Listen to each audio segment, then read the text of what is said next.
Hello friends, अभी तक आप सब देख रहे हो कि शरू में चला एक जोरदार ट्विस्ट जहाँ पे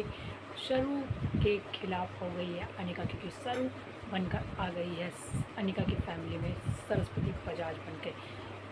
अनिका की दादी की बड़ी पोती बनकर। वहीं पर जब अनिका के पापा ने भी शरू का साथ दिया तो इन सब चीज़ों को देखते हुए अनिका को बहुत ज़्यादा गुस्सा आया,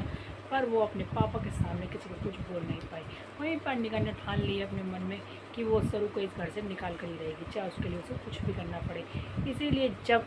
देखती है कि अनिका जब देखती है कि वेद और उसकी बहन रचना घर पर आए हैं तो वो उन दोनों के सामने शरू को नीचे गिराने के लिए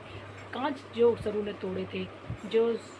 कांच की बोतलें शरू ने तोड़ी, गिलास तोड़े, उन्हें उठाने के लिए शरू ने बोला कि अनिका तुम उठो, बैठो और इन कांच के टुकड़ों को उठाओ,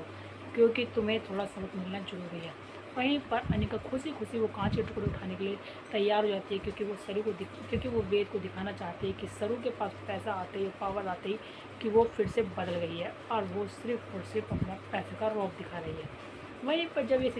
ये सब चीज़ें देख रहा होता है वेद, तो वेद को थोड़ा सा डाउट होता है कि क्या सच में शरू बदल गई है। पर फिर थोड़ी देर में शरू बताती है वेद को पूरा सच कि कैसे अनिका ने एक घर की सर्वेंट के साथ इतनी गलत काम किया कि एक कांच की बोतल गिराकर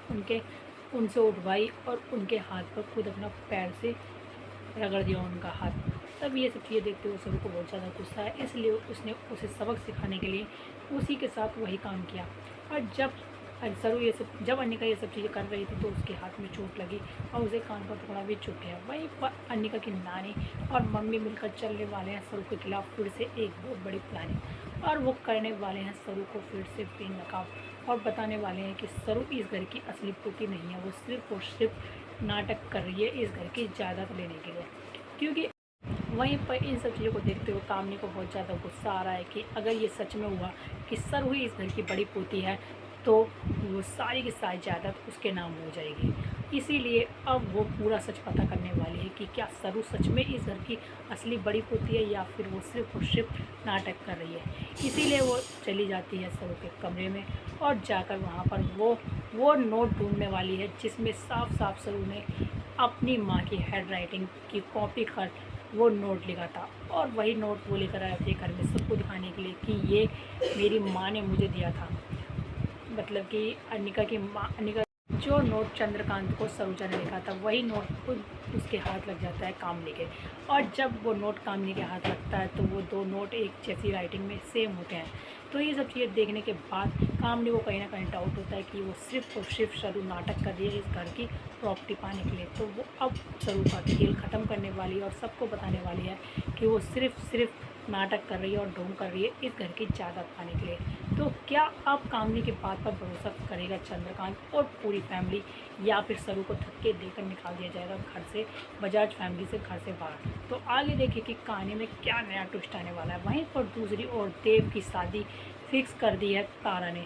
मतलब कि उसकी माँ ने, और बोल दिया है साफ साफ कि वेद तुम्हें पता है ना कि मैंने पहले ही अन्नपूर्णा जी से वादा किया था कि मैं तुम्हारी शादी उनकी बड़ी पोती से शादी करूँगी। इसलिए अब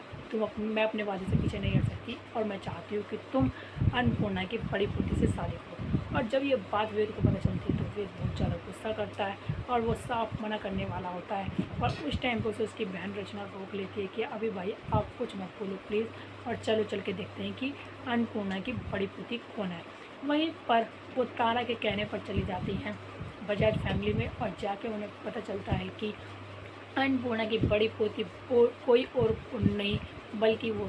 शरू है। और जैसे ही वेद को पता चलता है कि शरू ही है इस घर की बड़ी पोती तो वो बहुत ज़्यादा खुश हो जाता है और फिर अपनी माँ की बातें याद करने लगता है कि क्या सच में माँ मेरी चाहती हैं कि मैं शरू से शादी करूँ, तो मैं अब शरू से शादी जरूर करूँगा। अगर उनकी ये जिद है तो मैं उनकी ये जिद जरूर पूरी करूँगा। तो क्या शरू और वेद की शादी हो जाएगी, या फिर अब सबको पता चल जाएगा कि शरू सिर्फ और सिर्फ झूठ बोल रही है इस घर का प्रॉपर्टी पाने के लिए। वहीं पर अगर शरू को सच सामने आएगा तो शरू को सच के साथ साथ पता चल भी जाएगा पूरी फैमिली। शरू उस घर में खुद से नहीं है बल्कि कर आया अपनी बड़ी पोती बनाने के लिए, क्योंकि उसे पता है कि उसकी अनिका बहुत ही ज़्यादा मतलबी और बहुत बिगड़ैल लड़की है। इसीलिए तो अब आप सब देखिए कि कहानी में क्या नया ट्विस्ट आने वाला है, क्या सरू की सच्चाई पूरी फैमिली को पता चल जाएगी या फिर नहीं। तो आगे देखने के लिए बने रहें हमारे चैनल के साथ, वीडियो को लाइक करें, सब्सक्राइब करें एंड बेल आइकन दबाना बिल्कुल ना भूलें।